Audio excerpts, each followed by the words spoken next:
ठीक है student, start करते हैं थ्री फेस इंडक्शन मोटर। तो आज का जो चैप्टर हम स्टार्ट कर रहे हैं student, three phase induction motor. तो यहाँ पर थ्री फेस इंडक्शन मोटर की बात की जा रही है, और थ्री फेस इंडक्शन मोटर में इसका वर्किंग प्रिंसिपल देखेंगे, या प्रिंसिपल ऑफ ऑपरेशन इसका पढ़ेंगे स्टूडेंट, कि इसका जो प्रिंसिपल है ऑपरेशन कैसे किया जाता है, प्रिंसिपल क्या बोलता है इसका थ्री फेस इंडक्शन मोटर का। तो आपको बेसिकली देखो यहाँ पर एक कंस्ट्रक्शन दिख रहा होगा, एक डायग्राम आपको मिल दिख रहा होगा। इसमें ये ऊपर वाला जो पार्ट है ये स्टेटर पार्ट है स्टूडेंट, ये ऊपर वाला जो पार्ट है ये स्टेटर पार्ट है, और अंदर वाला जो पार्ट है दोस्तों वो रोटर पार्ट है। ठीक है, ये अंदर वाला पार्ट है वो रोटर पार्ट है। ठीक है, वेरी गुड, ऐसे ही चलाते रहिए।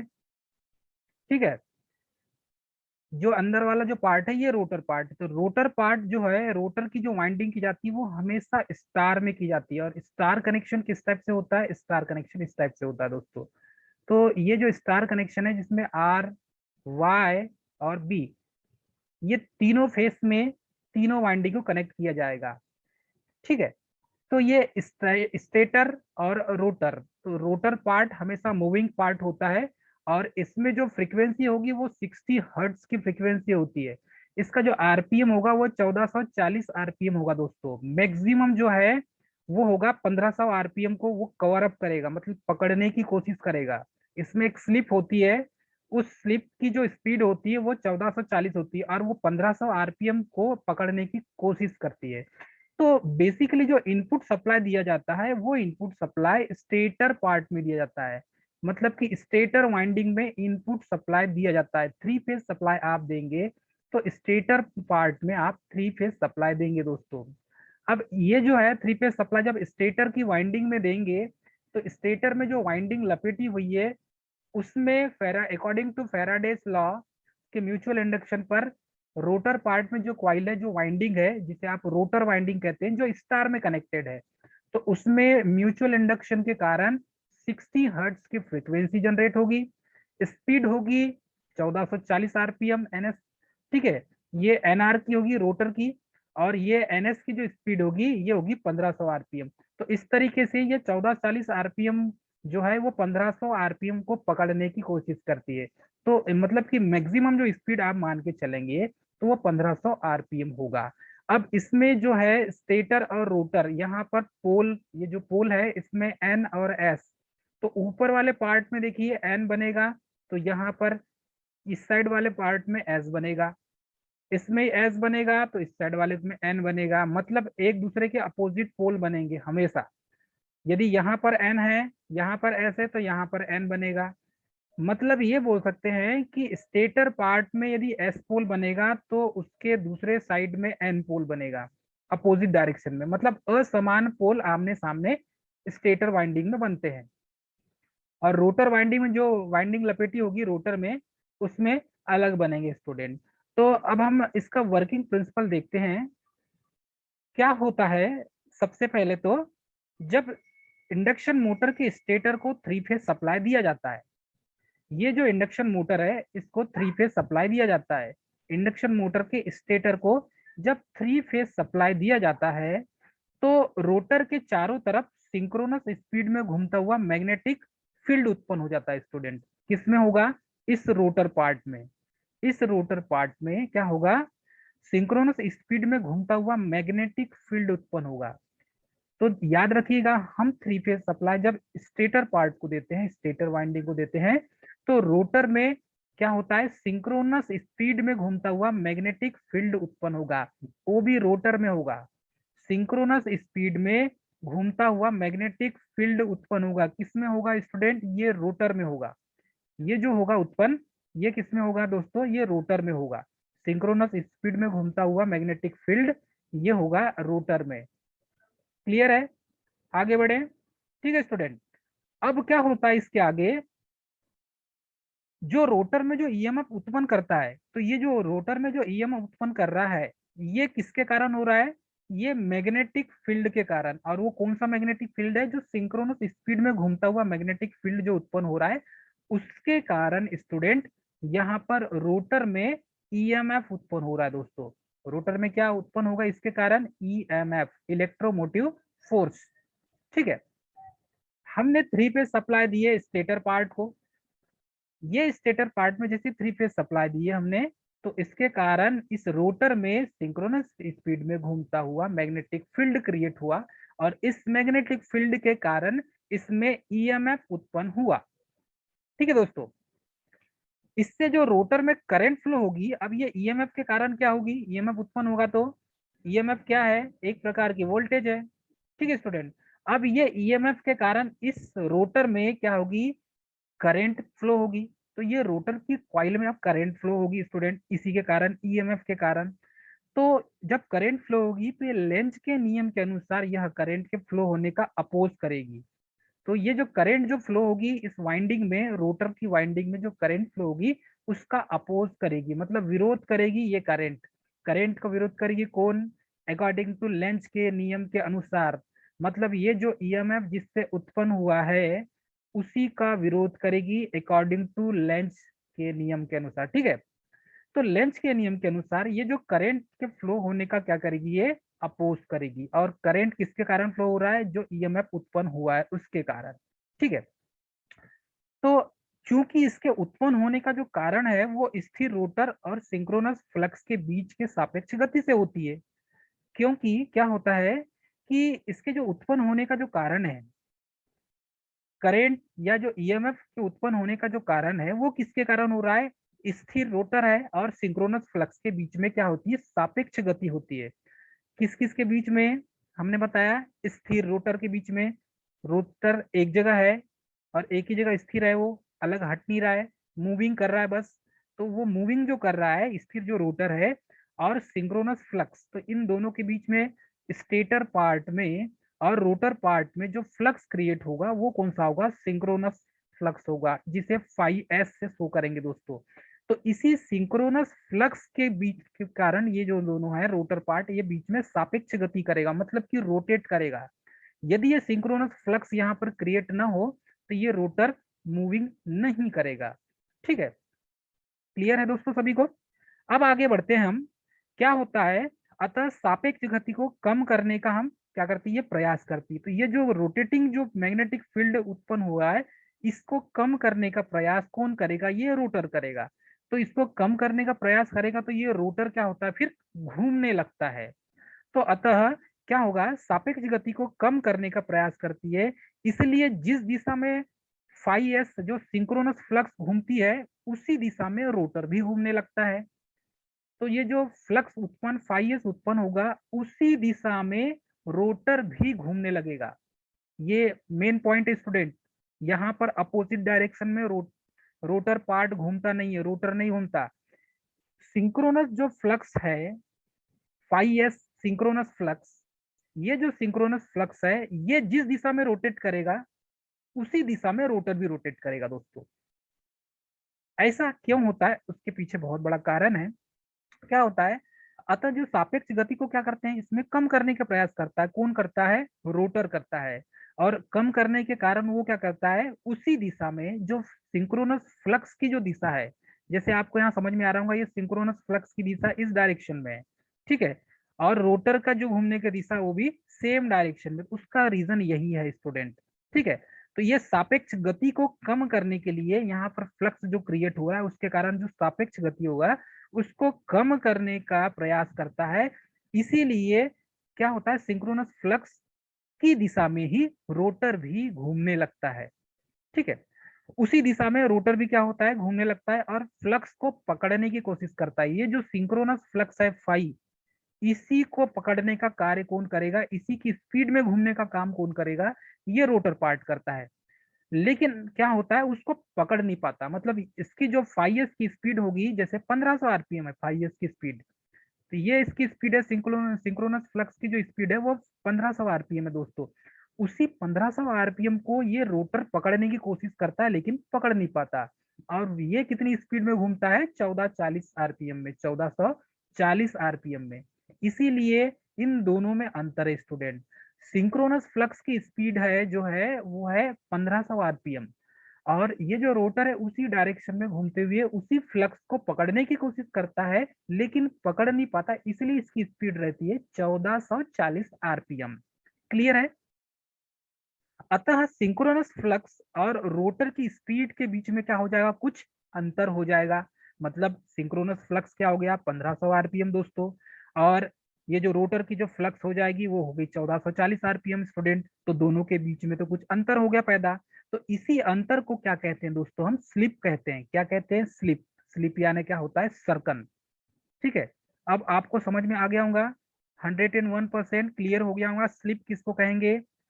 तो स्लिप क्या कहेंगे, सिंक्रोनस जो है फ्लक्स और रोटर, सिंक्रोनस फ्लक्स जो है मतलब कि सिंक्रोनस जो मैग्नेटिक फील्ड है उसकी स्पीड और रोटर की स्पीड में जो अंतर उत्पन्न हुआ है उसी को कहते हैं स्लिप। इसका फार्मूला भी है दोस्तों स्लिप का। स्लिप का फार्मूला होता है N S minus N R, N S minus N R. Synchronous मतलब कि ये जो स्लिप का फार्मूला बनेगा दोस्तों वो बनेगा N S minus N R. ठीक है स्टूडेंट, इसे फिर आगे हम क्लियरफाई करेंगे, बाकी अभी हम आपको बता दे रहे हैं N S minus N R. तो ये एन एस क्या है, ये सिंक्रोनस जो फ्लक्स है उसकी स्पीड का मान है एन एस, और एन आर जो हो जाएगा यहाँ पर स्टूडेंट, ये एन आर होगा। ये एन आर क्या होगा, ये रोटर की स्पीड होगी। ये सिंक्रोनस फ्लक्स की स्पीड और ये रोटर की फ्लक्स की स्पीड हो जाएगी। इसीलिए इन दोनों को घटाकर स्लिप का मान निकाला जाता है। इसे हम आगे में देखेंगे स्टूडेंट। ठीक है, इतना आपको समझ में आ जाना चाहिए। तो यहाँ पर क्या होता है, सिंक्रोनस फ्लक्स और रोटर की स्पीड के बीच में कुछ अंतर होता है। सिंक्रोनस फ्लक्स और रोटर की स्पीड के बीच में कुछ अंतर होता है, और इसको हम क्या करते हैं, रिवॉल्यूशन पर सेकेंड से व्यक्त करते हैं। यही स्लिप जो होता है का इसी को रिवॉल्यूशन पर सेकेंड से हम क्या करते हैं, व्यक्त करते हैं। ठीक है स्टूडेंट, म्यूट कर लीजिए, ज्यादा अच्छा रहेगा। क्लियर है, आगे बढ़ते हैं दोस्तों। इसमें हम देखेंगे कि ये जो रोटर में जो ईएमएफ उत्पन्न होता है, इसके रोटर में जो ईएमएफ उत्पन्न होता है स्टूडेंट, वो जिससे रोटर में करंट फ्लो होती है वो होती है लेंज के नियम के अनुसार। और ये लेंज के नियम से जो करंट अपने उत्पन्न जो जिससे उत्पन्न हुआ है उसी का क्या करती है, विरोध करती है। तो ये जो नियम है स्टूडेंट, ये लेंज के नियम के अनुसार होता है। लेंज का नियम यही कहता है, जिससे वो उत्पन्न होगी उसी का विरोध करती है। और मोटर क्या होती है, घूमती है, उससे उसकी स्पीड पकड़ने की कोशिश करती है, लेकिन वो स्पीड को पकड़ नहीं पाती। रोटर जो है सिंक्रोनस फ्लक्स की स्पीड को पकड़ नहीं पाती। तो फ्लक्स की स्पीड हमेशा ज्यादा होगी और रोटर की स्पीड क्या होगी, कम होगी। इन दोनों के बीच के अंतर को हम क्या कहते हैं, स्लिप कहते हैं स्टूडेंट, जिसे सर्कन कहा जाता है। हिंदी में क्या कहते हैं, सर्कन कहते हैं। तो ये जो नो लोड है, नो लोड की कंडीशन में ये जो थ्री फेस इंडक्शन मोटर जो होती है, ये 2 से 4%, नो लोड की कंडीशन में क्या होती है, इसका जो स्लिप का जो परसेंट होता है 2 से 4% होता है। और स्लिप का मान कितना होगा, 0.04 या फिर 4%। ठीक है, नो लोड की कंडीशन में स्लिप का मान कितना होगा, 3 से 4% होगा। Point to be noted everybody, then listening here, point to be noted, आप नोट कर लीजिए एवरी स्टूडेंट। क्यों, क्योंकि स्लिप का मान कई बार पूछता है कि नो लोड स्लिप का मान कितना होता है नो लोड की कंडीशन में, तो 3 से 4% होता है। ठीक है, इसे राइट डाउन कर लीजिए दोस्तों। और पावर फैक्टर उस समय कितना होगा, तो पावर फैक्टर होता है 0.2 लैगिंग, 0.2 लैगिंग पावर फैक्टर होगा दोस्तों। Most important point, write down. ठीक है स्टूडेंट, आगे बढ़ते हैं। इसमें जो फ्लक्स जो होता है वो सिंक्रोनस रिवॉल्विंग फील्ड फ्लक्स होता है। ये जो फाइव सर एस है, ठीक है, ये 5S होता है सिंक्रोनस रिवॉल्विंग फील्ड फ्लक्स। ठीक है, सर हाँ बोलिए। पावर फैक्टर कितना बोले आपने? इसमें पावर फैक्टर वहां पर लिखा हुआ है, मैं बता देता हूँ आपको। पावर फैक्टर होता है 0.2 लैगिंग। ठीक है, क्लियर कर लीजिए, 0.2 लैगिंग पावर फैक्टर। ठीक है स्टूडेंट, 0.2 लैगिंग पावर फैक्टर बनेगा एट लोड, नो लोड की कंडीशन, विदाउट लोड की कंडीशन में। लोड की कंडीशन में नहीं, विदाउट लोड, जब उसमें लोड कनेक्ट नहीं होगा। थ्री फेस इंडक्शन मोटर में जब लोड कनेक्ट नहीं होगा तब उसका पावर फैक्टर 0.2 लैगिंग होगा। Is that clear. जब लोड की कंडीशन होगी तब तो वो 0.88 तक समथिंग बहुत चला जाता है वो। लेकिन नो लोड की सिचुएशन की बात कर रहे हैं हम। आगे बढ़ेंगे दोस्तों हम, ठीक है। इसमें इसका जो फार्मूला है, उसका फार्मूला देखेंगे दोस्तों हम, फार्मूला क्या कहता है। तो यहाँ पर हम देखेंगे कि सिंक्रोनस स्पीड में रोटेटिंग जो मैग्नेटिक फील्ड क्रिएट होता है इसमें, ये फील्ड कैसा होता है। यहाँ पर ये जो ns is greater then nr लिखा हुआ है, तो ns जो है, कहने का मतलब सिंक्रोनस जो स्पीड है, सिंक्रोनस स्पीड ns को जो बोलेंगे हम, क्या बोलेंगे, सिंक्रोनस स्पीड। लेकिन ये किसका होता है, फ्लक्स फाई एस का। सिंक्रोनस स्पीड जो होगा वो हमेशा ज्यादा होगा रोटर स्पीड के, तो ये किसका हो जाएगा, एन आर, ये होगा रोटर स्पीड, इसे कहेंगे हम रोटर स्पीड।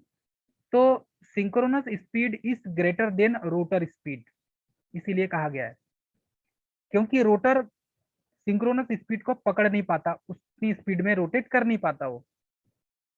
इसीलिए हमेशा ये पॉइंट पूछा जाता है, थ्री फेज इंडक्शन मोटर में N S is greater than N R होता है। क्लियर है दोस्तों। अब ये स्लिप जो स्पीड है, ये स्लिप जो स्पीड है, इसका एक फार्मूला है, मैंने आपको बताया था। और ये फार्मूला क्या है, स्लिप स्पीड का फार्मूला है एस इक्वल क्या हो जाएगा, N S minus N R. ये फार्मूला भी कई बार पूछा जाता है दोस्तों, कई बार एग्जाम में कई बार पूछा जाता है, तो ये भी पॉइंट आपको याद रहना चाहिए। क्लियर है। इसकी जो यूनिट होती है, ये यूनिट होती है रिवॉल्यूशन पर सेकेंड, चक्र प्रति सेकेंड। ठीक है, रिवॉल्यूशन पर सेकेंड। ठीक है। अब ये थ्री फेस इंडक्शन मोटर है और इसको इनपुट सप्लाई दे रहे हैं हम थ्री फेस। जब थ्री फेस सप्लाई दे रहे हैं तो इसमें जो ग्राफ बनेगा वो भी थ्री फेस का ग्राफ बनेगा। तो थ्री फेस का जो ग्राफ होगा स्टूडेंट, वो कैसे होगा, उसे हम क्लियर करेंगे। चलिए आइए देखते हैं हम। इसमें आर वाई भी तीन फेस होंगे, स्वाभाविक सी बात है। तीन फेस होंगे तो ये तीनों फेस में जो है सीक्वेंस इनका कैसा होगा, पहले आर की वेव शेप चलेगी, फिर वाई की, और फिर बी की, ये कंटिन्यू सतत रूप से ऐसी चलती बनेगी। ठीक है, तीन फेस सप्लाई देने में यही फायदा है कि ये जो रोटर पार्ट होता है, रोटर पार्ट में अक्सर रोटर पार्ट, सिर्फ रोटर पार्ट की बात कर रहा हूँ मैं, रोटर पार्ट में जो वाइंडिंग की जाती है वो स्टार कनेक्शन की जाती है। रोटर पार्ट में जो वाइंडिंग करेंगे आप, वो स्टार कनेक्शन ही करेंगे, ध्यान रहे डेल्टा कनेक्शन नहीं करते। रोटर पार्ट जो है, रोटर वाइंडिंग जो है, वो हमेशा स्टार कनेक्शन की जाती है। ठीक है, स्टार में ही कनेक्शन किया जाता है रोटर का, ये कई बार एग्जाम में पूछा गया है स्टूडेंट। ठीक है, तो ये जो सीक्वेंस होगा, ये होगा आर, वाई और बी, ये सतत रूप से चलता रहेगा यही सीक्वेंस। ठीक, आर हो गया, वाई हो गया, बी हो गया, तो यहाँ पर देखो कुछ डिले टाइम होगा यहाँ पर, मतलब कि ये समझो कि आर, तो ये वेव शेप कैसी बनेगी, यहाँ से इस टाइप से, फिर इस टाइप से, इसके नीचे की नहीं बनेगी, फिर यहाँ से इस टाइप से बनेगी, फिर यहीं से फिर आगे बढ़ेगी, फिर यहीं से इस टाइप से आगे बढ़ेगी दोस्तों। मतलब ये नीचे का जो है ये कांस्टेंट मान यहाँ हट जाएगा। ठीक है, इसको हटा देंगे, ये सिर्फ वेव सिर्फ इतनी सी बनेगी, इस टाइप से आर, फिर वाई, फिर बी, फिर स्टार्ट हो जाएगी, फिर आर, ये फिर आर, फिर ये हो जाएगी, फिर वाई, फिर ये हो जाएगी बी। इस टाइप से चलेगा स्टूडेंट, ये सीक्वेंस में चलता है और मोटर स्टार्ट हो जाती है। तो ये थ्री फेस वेव फॉर्म है दोस्तों, ये जो फिगर दिख रहा है आपको, ये थ्री फेस वेव फॉर्म है दोस्तों। ठीक है। अब ये जो स्लिप जो है, स्लिप शब्द आया है, जिसे आप स्लिप को हिंदी में कहते हैं सरकन, ये सरकन स्लिप का फार्मूला कई बार एग्जाम में पूछा जाता है। और स्लिप का फार्मूला मैंने बताया स्टूडेंट, स्लिप का formula S equal N S minus N R. चलो वर्किंग प्रिंसिपल मैं एक बार रिपीट कर दे रहा हूँ। वर्किंग प्रिंसिपल आई होप सभी स्टूडेंट को समझ में आ गया होगा, फिर भी मैं इसको शॉर्ट में आपको और बता देता हूँ। क्या होता है, जब थ्री फेस इंडक्शन मोटर को थ्री फेस सप्लाई देते हैं इंडक्शन मोटर को, तो उसके चारों तरफ क्या होता है, रोटर में सिंक्रोनस स्पीड में घूमता हुआ मैग्नेटिक फील्ड उत्पन्न हो जाता है। अब ये मैग्नेटिक फील्ड उत्पन्न हुआ तो रोटर में क्या करेगा, ये ईएमएफ उत्पन्न करेगा। क्यों करेगा, क्योंकि ये फैराडे के म्यूचुअल इंडक्शन पर वर्क करता है। मैंने आपको पहली बेसिक प्रिंसिपल, बेसिक थ्योरी बता दिया है दोस्तों। ठीक है, अब ये फेराडे के म्यूचुअल इंडक्शन पर वर्क करता है, अब मालूम है जब ईएमएफ जनरेट करेगा तो उसमें करंट भी फ्लो होगी, और ये जो करंट फ्लो होगी तो उसका अपोज कौन करेगा अकॉर्डिंग टू लेंज के नियम के अनुसार। तो लेंज के नियम के अनुसार वो जो करंट फ्लो हो रही है उसका अपोज करेगी। मतलब रोटर वाइंडिंग में जो करंट फ्लो हो रही है उसका अपोज करने का काम किसका है, लेंज का नियम है। ये लेंज का नियम बताता है, इसी कारण उसमें हाई रजिस्टिविटी पैदा होती है। ठीक है, स्टार्टिंग जब मोटर को स्टार्ट करते हैं तो हाई रेसिस्टिविटी पैदा हो जाती है, मतलब कि जो अपोज कर रहा है वो लेंज के नियम के अनुसार होता है। ये एग्जाम में पूछा गया है, कई बार एग्जाम में जनरल क्वेश्चन है, पूछा जाता है। अब इसमें क्या होता है, इसमें जो उत्पन्न होने वाला जो रोटर है उसमें स्थिर और सिंक्रोनस फ्लक्स के बीच में सापेक्ष गति होने लगती है। मतलब कि रोटेशन जो है वो सापेक्ष गति के कारण रोटर पार्ट और स्टेटर पार्ट दोनों में सापेक्ष गति होती है। स्टेटर जो फ्लक्स है और रोटर के बीच में, क्योंकि रोटर में भी वाइंडिंग है। अब जब रोटर में वाइंडिंग है तो उसमें भी फ्लक्स क्रिएट हो रहा है, स्टेटर में जो वाइंडिंग है उसमें भी फ्लक्स क्रिएट हो रहा है। तो यहाँ पर क्या होता है, ये दोनों आप साथ में सापेक्ष गति करने लगते हैं। तो मैग्नेटिक फ्लक्स का जो डायरेक्शन होगा उसी डायरेक्शन में रोटेट जो रोटर है वो भी घूमने लगता है। तो दोनों एक ही डायरेक्शन में घूमने लगते हैं। तो जो फ्लक्स की स्पीड होती है सिंक्रोनस फ्लक्स की, उसी स्पीड को पकड़ने का काम रोटर करता है। लेकिन रोटर क्या करता है, स्पीड में उसको पकड़ नहीं पाता, उसको रोटर उतनी स्पीड को पकड़ नहीं पाता। और फ्लक्स सिंक्रोनस जो फ्लक्स की स्पीड है वो ज्यादा रहती है और रोटर फ्लक्स की स्पीड कम रहती है दोस्तों। इसी तरीके से ये थ्री फेज इंडक्शन मोटर घूमने लगता है। अब ये इसकी वाइंडिंग खराब ना हो जाए, जल ना जाए करके क्या करते हैं, इसमें स्टार्टर लगाते हैं। तो स्टार्टर का मेन काम वही है कि स्टार्टिंग में बैक ईएमएफ जीरो होता है, और इसके कारण यदि डायरेक्ट आप उसको सप्लाई देंगे वाइंडिंग को तो वाइंडिंग जल जाएगी। इसीलिए क्या करते हैं हम फिर रजिस्टेंस का यूज करके तीनों फेस जो स्टार्टर है वो उसमें रोटर पार्ट में जो आरवाईबी के तीन फेस है वो जो भी स्टार कनेक्शन में होते हैं तो उनको डायरेक्ट सप्लाई ना देती वहां पर रजिस्टेंस का यूज किया जाता है और मोटर स्टार्ट हो जाती है। तो ये स्टार्टिंग कंडीशन हो गई।